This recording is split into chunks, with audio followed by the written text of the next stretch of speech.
فاسألوا أهل الذكر إن كنتم لا تعلمون۔ السلام علیکم ورحمۃ اللہ وبرکاتہ۔ کیا فرماتے ہیں مفتیان اعظام مسئلہ ذیل کے بارے میں کہ شوہر اور بیوی ایک ساتھ برابر کھڑے ہو کر نماز پڑھ سکتے ہیں، یعنی شوہر اپنی نماز پڑھ رہا ہو اور بیوی اپنی نماز پڑھ رہی ہو، اس صورت میں نماز ہوگی یا نہیں؟ سائل ہیں ایس مجیب، لکھنؤ۔ وعلیکم السلام ورحمۃ اللہ وبرکاتہ۔ بسم اللہ الرحمن الرحیم۔ الجواب وباللہ التوفیق۔ مذکورہ صورت میں شوہر و بیوی دونوں کی نماز درست ہے۔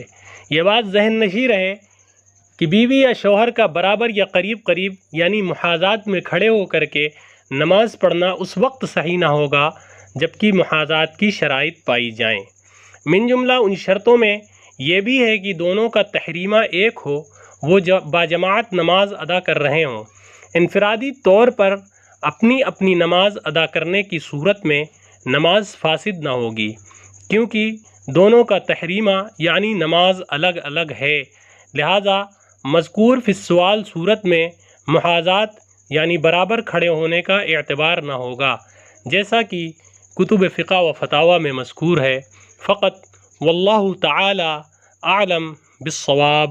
فمن زحزح عن النار وأدخل